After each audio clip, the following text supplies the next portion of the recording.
Pemuda tampan yang hidup di kota. Bab 30. Kecemburuan istri. Glek. Benson menelan salivanya satu kali. Dia sudah membayangkan dirinya akan berehem dengan 3 wanita sekaligus. Namun itu tak berlangsung lama, Benson segera membuang pikiran anehnya tersebut. Memang alami bagi seorang lelaki berpikir begitu. Siapa dia, Ben? Tanya Widdy.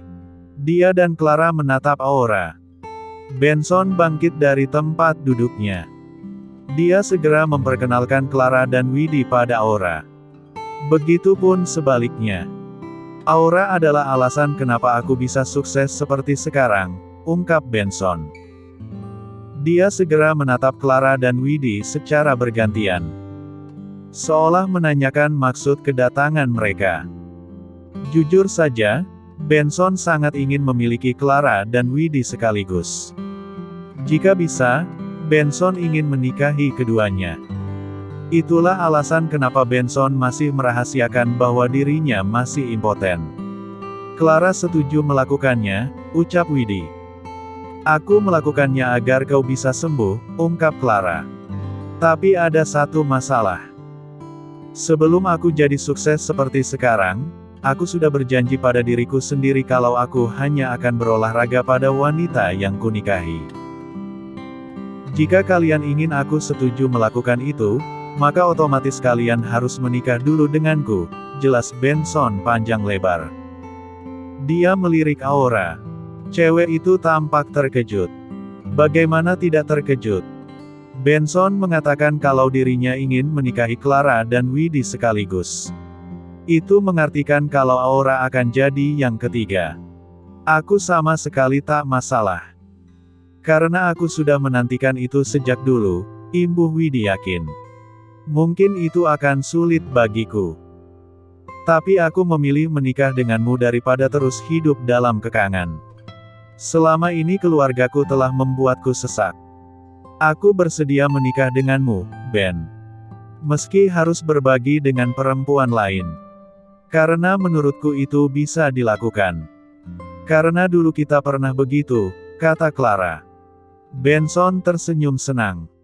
Ia menatap lekat Clara dan Widdy secara bergantian. Sungguh, dia juga ingin mengecup bibir kedua cewek itu sekarang.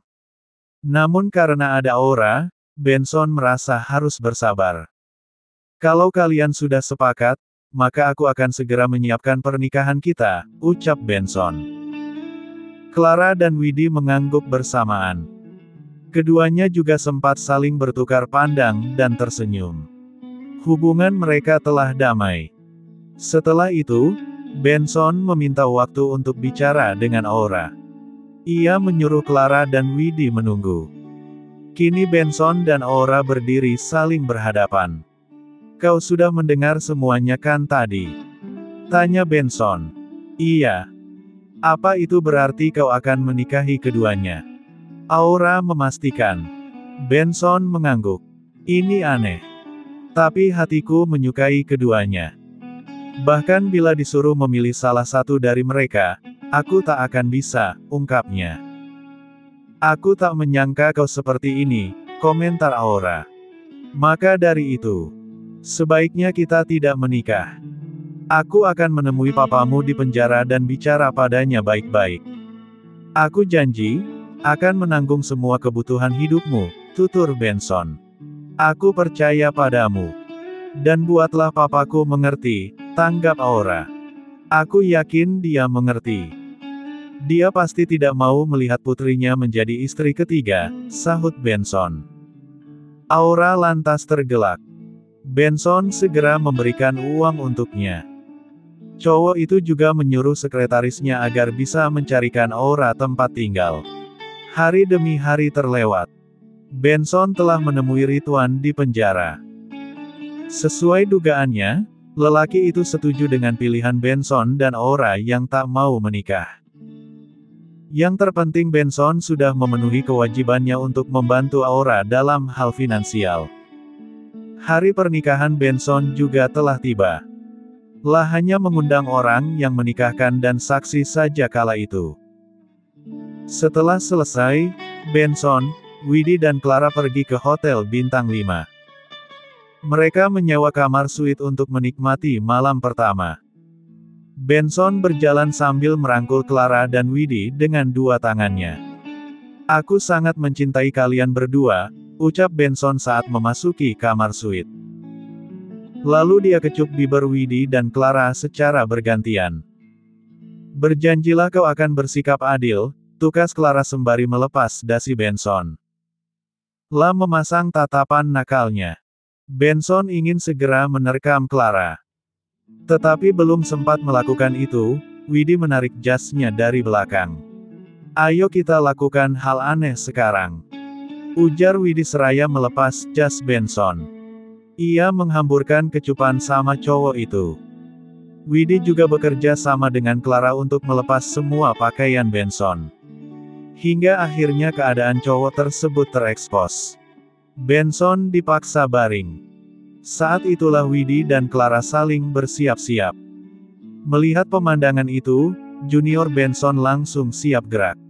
"Wid, aku rasa kita berhasil," seru Clara sambil tertawa senang. Hal serupa juga dilakukan Widdy. "Iya. Kalian sudah berhasil. Bisakah kita lakukan sekarang?" "Aku sudah nggak sabar," kata Benson. Dia segera menarik Widdy dan Clara. Kedua cewek tersebut sontak ikut bergabung bersama Benson. Malam itu, tentu terjadi olahraga yang sangat menyala. Benson, Widdy, dan Clara sampai tak tidur semalaman. Hidup Benson sekarang begitu sempurna. Apalagi dengan adanya Widdy dan Clara di sisinya. Bisnis Benson juga sukses besar. Perusahaannya sekarang menguasai bisnis kuliner yang ada di negeri ini. Benson bahkan mampu bekerja sama dengan chef terkenal dan berpengalaman. Maka semakin berkualitas pula produk makanannya. Waktu menunjukkan jam 10 malam. Benson biasanya sudah pulang ke rumah. Kini dia asyik bermesraan dengan Widdy. Sementara itu, Clara kebetulan belum pulang. Mengingat dia melanjutkan kuliahnya lagi di jurusan kedokteran. Namun kali ini Clara sudah kuliah di dalam negeri. Meskipun begitu, sekarang Clara sedang sibuk. Jadi dia sering pulang malam. Benson dan Widdy saling berolahraga. Bersamaan dengan itu, Clara pulang. Dia memanggil Benson dan juga Widdy. Namun tak ada jawaban sama sekali. "Jangan bilang mereka berolahraga lagi," gumam Clara yang agak kesal. Karena terlalu sibuk, dia menjadi istri yang paling sedikit mendapat jatah dari Benson. Clara segera pergi ke kamar. Saat tiba di sana, dia melihat kain Benson dan Widdy berserakan di lantai. Bukan itu saja, Clara juga mendengar suara merdu Widdy dan Benson dari kamar mandi. Dengan cepat Clara masuk ke kamar mandi. Wajahnya tampak cemberut. Memang berbagi lope-lope itu tidak mudah. "Sudah ku bilang. Jangan melakukannya bila aku belum datang. Bukankah kalian terlalu sering melakukannya berduaan?" seru Clara. Benson dan Widdy sama sekali tak terkejut dengan kedatangan Clara. Itu sudah hal biasa bagi mereka. Tidak seperti biasanya, kali ini Clara tampak tidak suka melihat kegiatan Benson dan Widdy. Ia pergi dengan raut wajah cemberut. Namun sebagai wanita, Widdy menyadari akan hal itu. Ia lantas menyuruh Benson berhenti. "Ada apa?" tanya Benson. "Apa kau tadi melihat wajah Clara? Temui dan bicaralah dengannya," jawab Widdy. Benson menyadari kalau istri yang satunya itu sedang marah. Dia segera mengenakan handuk dan keluar dari kamar mandi. "Redamkan amarahnya, Ben." Widdy sama sekali tak masalah dengan kepergian Benson. Dia segera membersihkan diri. Di sisi lain, Benson menghentikan kepergian Clara. La mencoba mengajak Clara bicara baik-baik. "Apa kau lelah?" tanya Benson. Clara tampak duduk ke tepi ranjang. "Tentu saja, sahutnya singkat. Benson duduk ke sebelah Clara. Dia peluk istrinya itu dari samping. Maaf kalau aku menyakitimu, tutur Benson. Kau tidak salah. Aku hanya capek saja, sahut Clara yang berusaha menahan tangis. Apa kau ingin kumandikan? Tawar Benson. Apa-apaan kau? Aku bukan anak kecil ya, tanggap Clara yang akhirnya tersenyum. Biarkan saja. Benson tiba-tiba mengangkat Clara dengan gaya bridal. Dia bawa istrinya itu ke kamar mandi. Bertepatan dengan itu, Widhi keluar dari kamar mandi. Ia tersenyum melihat pemandangan mesra Clara dan Benson. Tahu Clara ingin berduaan dengan Benson, Widhi bergegas pergi dari kamar setelah dirinya mengamankan posisinya. Dia juga memilih tidak mengatakan apapun pada Benson dan Clara. Widhi berjalan dengan santainya keluar kamar. Tiba-tiba terdengar suara bel pintu. Tanpa pikir panjang, Widhi pun membuka pintu. Sosok wanita paruh baya menyambut. Dia berkata, "Apa benar ini rumah Benson, CEO perusahaan food band?" "Iya, benar." "Kenapa?" tanggap Widhi. Wanita paruh baya itu memecahkan tangis. "Katakan padanya, kalau ibunya datang mencari," ungkapnya. Sontak mata Widhi membulat sempurna. Widhi bingung harus bagaimana. Apalagi sekarang sedang tengah malam. Meskipun begitu, tidak mungkin juga dirinya mengusir ibu yang sekarang mengaku sebagai ibunya Benson. "Masuklah." Akhirnya Widhi mempersilahkan ibu itu masuk. "Kalau boleh tahu, dengan ibu siapa ya?" tanya Widhi. "Namaku Warni," sahut Warni. "Aku Widhi, istrinya Benson." "Aku akan memanggilkannya," ujar Widhi seraya beranjak menaiki tangga menuju kamar. Di kamar, Benson dan Clara masih berolahraga. Kali ini posisi Clara dalam keadaan membelakangi Benson. Keduanya saling menciptakan suara merdu. Widhi tiba-tiba datang. "Apa kalian masih lama? Di luar ada tamu yang ingin bertemu denganmu, Ben," ujarnya. "Ah, sebentar lagi." "Ah," sahut Benson sambil masih mengeksekusi Clara dari belakang. "Ya sudah. Aku akan mengulur waktu." Widhi mendengus frustasi sambil beranjak dari kamar. "Sudahlah, sayang. Memem.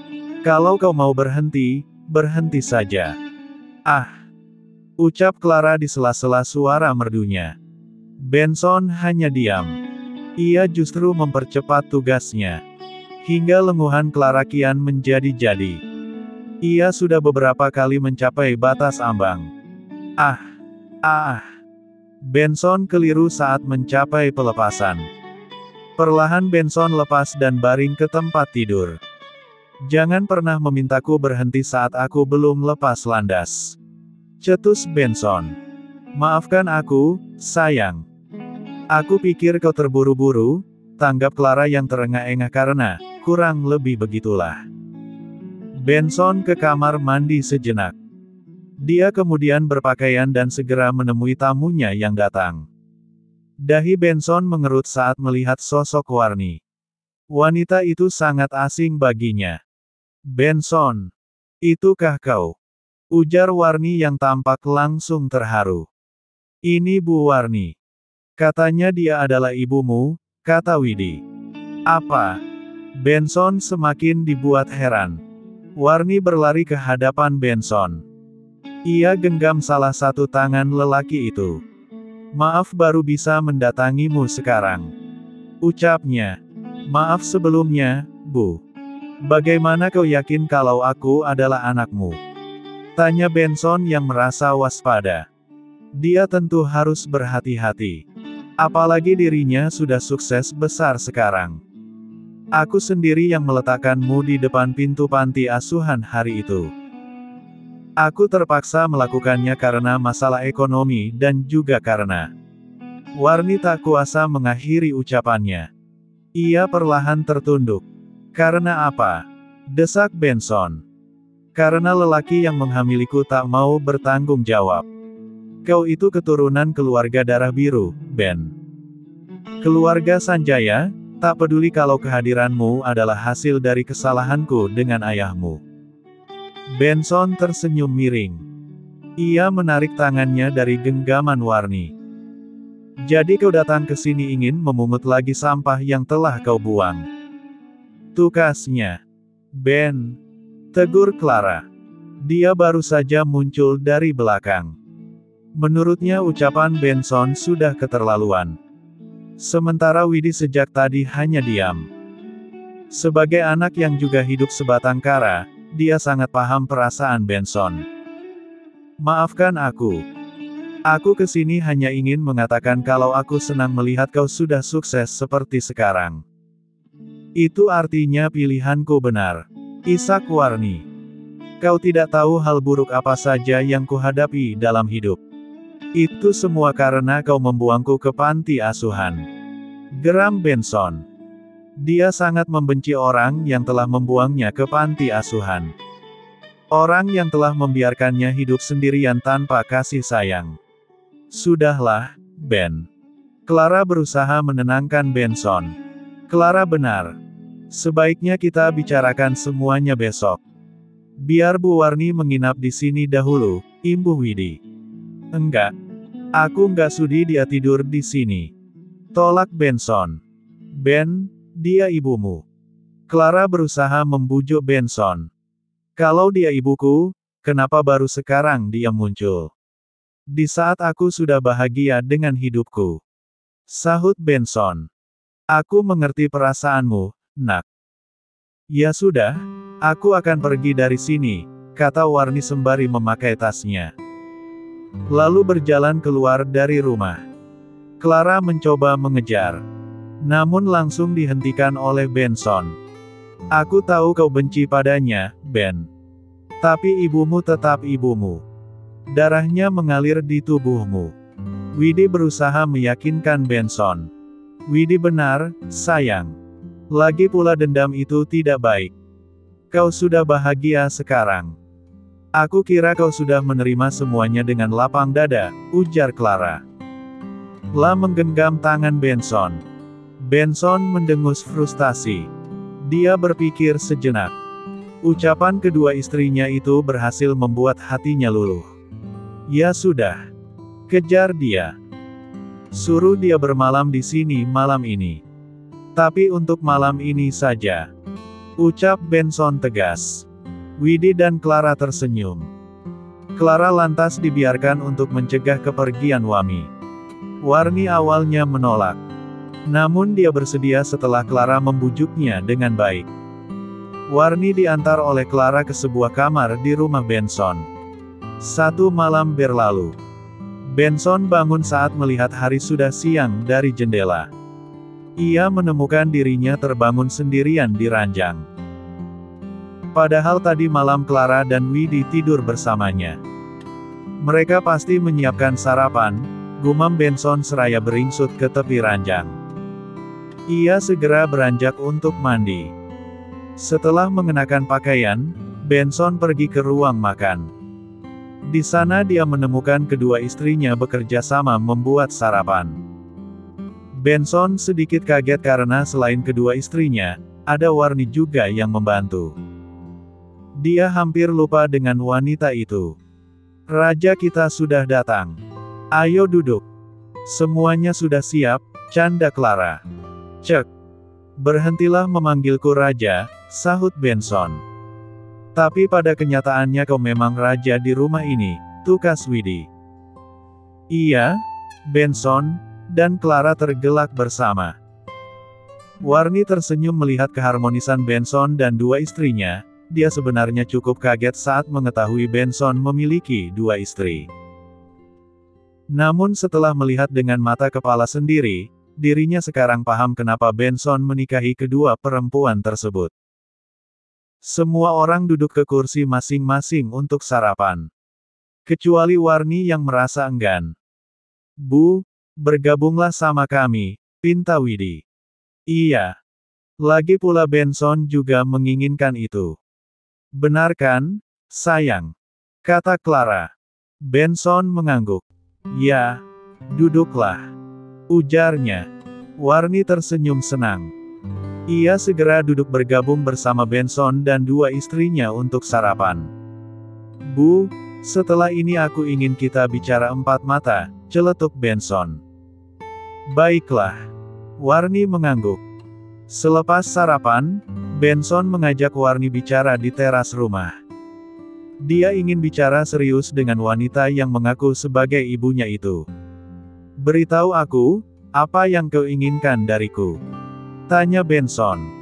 Aku sudah mendapatkan yang aku inginkan. Yaitu melihatmu bahagia. Kau tenang saja, setelah ini aku akan pergi, jawab Warni. Benarkah? Lalu kemana saja kau selama ini saat aku susah?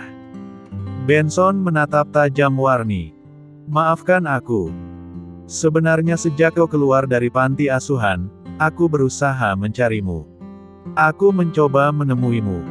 Tapi tidak bisa. Karena aku juga kesusahan dengan hidupku. Aku bahkan beberapa kali hampir mati. Aku merasa percaya diri mendatangimu sekarang, karena kau sudah menjadi pebisnis terkenal. Aku bisa mencarimu lebih mudah dibanding dulu. Warni memberikan alasannya panjang lebar. Bagaimana dengan ayahku? Apa benar dia berasal dari keluarga Sanjaya? Tanya Benson. Itu benar. Tapi dia tidak pernah menganggapmu ada. Maafkan aku yang tak bisa membujuknya. Andai bisa, mungkin kau bisa merasakan kasih sayang ayah dan ibu sejak kecil. Benson mengangguk-anggukkan kepalanya. Ya sudah kalau begitu. Kau bisa pergi, katanya. Terima kasih untuk tadi malam dan sarapannya, ungkap Warni seraya melangkah menuju gerbang rumah. Tunggu. Benson tiba-tiba mencegat. Warni otomatis berhenti dan menoleh. Beritahu aku alamat rumah dan nomor teleponmu, pinta Benson dengan wajah datar. Berbeda dengan Warni yang terlihat tersenyum lebar. Bersambung.